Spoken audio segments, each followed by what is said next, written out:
ngasi ajol da leba last di oi don koi ba chalu ge moi aro fina ke video lo bi last den ni ngasi ga ko koi khai ge kari kan da da nam pagi mama no sing kari do na ku de hello guys the airplane ba mati asko ras bhawan ki manung deni haji kana the Indian Air Force ras bhawan ki manung deni jet fighter mai thawra ki ko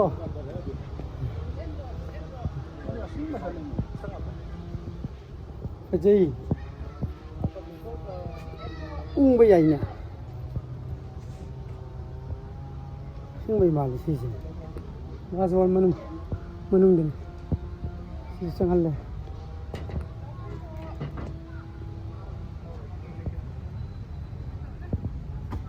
kasi ko man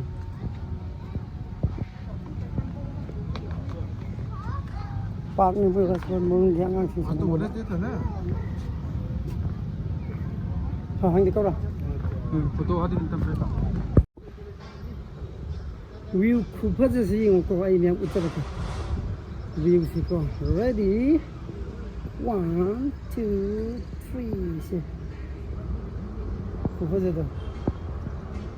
church अन्य ले रहे सियासी church नहीं को and this is also church ज़्यादा Hello guys, we're heading towards Kote. Khawhpawp waterfall. I'm the waterfall over there. May I just subscribe to my channel? May I support you the live party? Some have the new episode.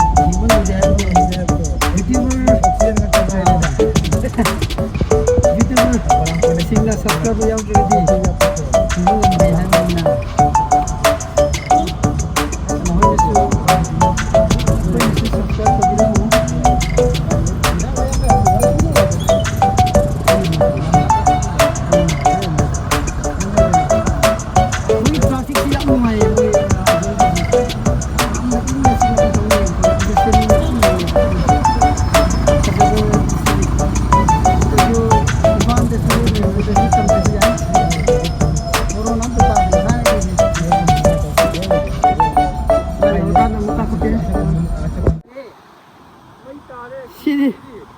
berani hai kallu bana ama oya bana ama kumo timone misoi de kena botol bu kai bu nyam se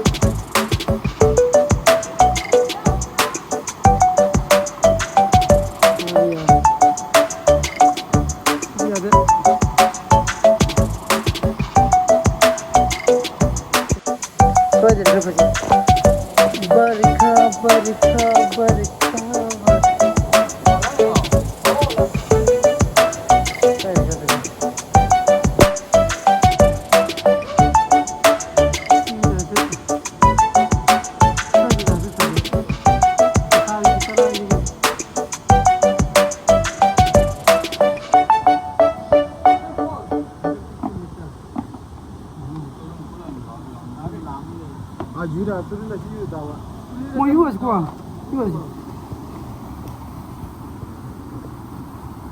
bisa tok siro nyam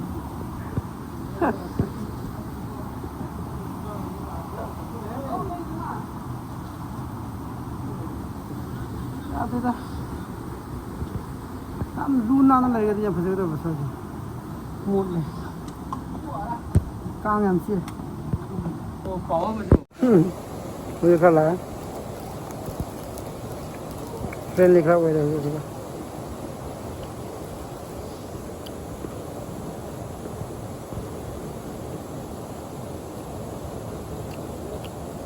Nó bao giờ hui cái trainer này mà rồi mình sẽ bao cái hui mà luôn train tàu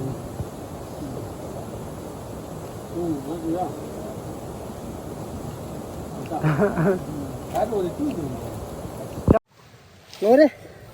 làm đi xe cái mà muốn luôn đó ta tôi nó không đấy ây yo tiếng không này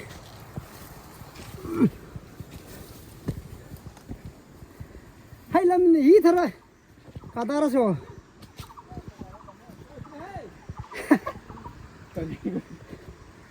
xí đâu đây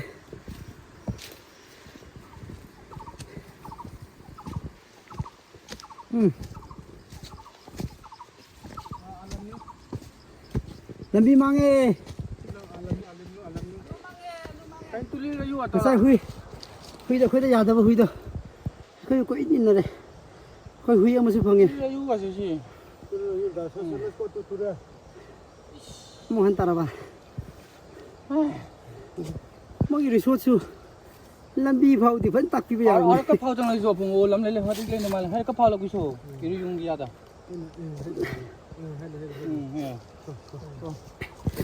nó không phân chỉ cái nó đi khai qua bắt tạm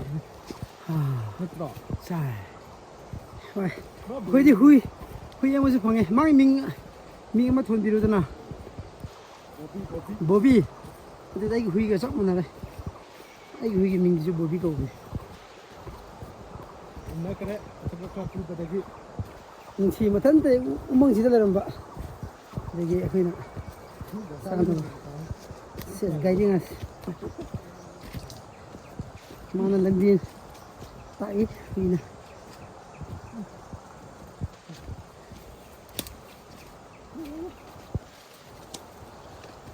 lần đi lấy con đi thu con ra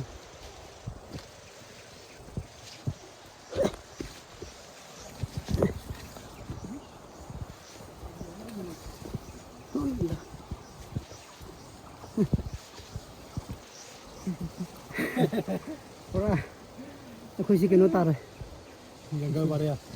jungle warrior है तार के सीधे ये लम्हा है लेकिन लिया तो लम्हा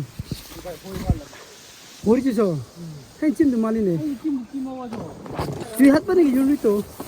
मुझे ये ताला में क्यों तो ऐसे निहार कार सुनो मारो तो जी रात शाम ले अम्मा जी सोली तो अम्मा तासिंग रे ai video number nang ngau tre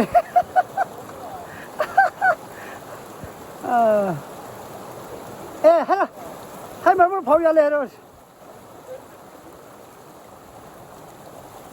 có mây này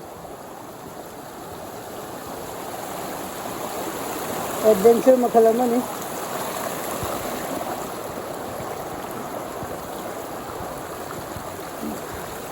ui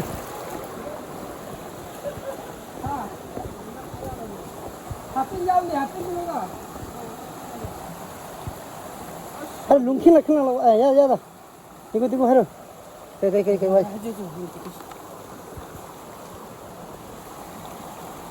lungkin lah kok kasih ada dia gitu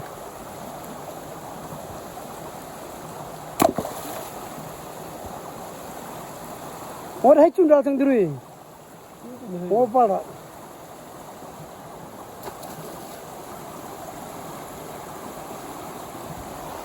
हाँ आई भी चोंगा लान के सी ना सी इंगे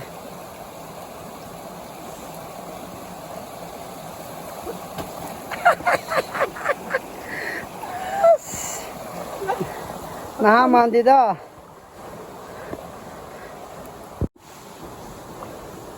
हेलो हम द लंबी लेत्रे नु मथक सिदा होनरी कानाबा हा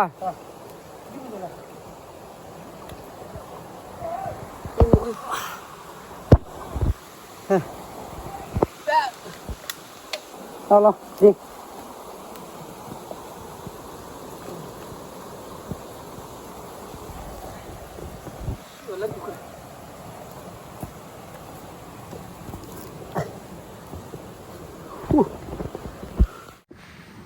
ꯂꯝꯕꯤꯁꯤꯗꯤ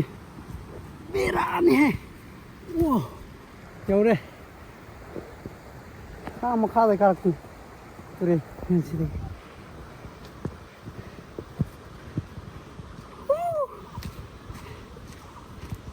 ꯍꯨꯃꯥꯡꯗꯤ ꯂꯣꯏꯔꯦꯍꯦ ꯃꯌꯥꯝ ꯁꯤꯅꯤ ꯉꯁꯥꯏ ꯁꯣꯡꯕ ꯂꯥꯟꯕ ꯉꯝꯈꯤꯗꯕ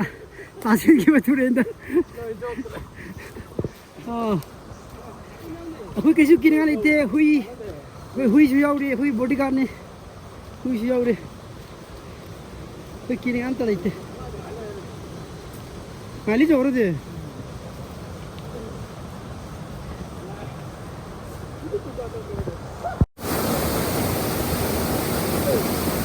ꯁꯨꯃꯥꯏꯅ ꯇꯧꯅꯗꯩꯅ ꯑꯃꯨꯛ ꯀꯔꯤ ꯌꯥ ꯃꯣꯏ ꯇꯧꯅꯗꯦ very good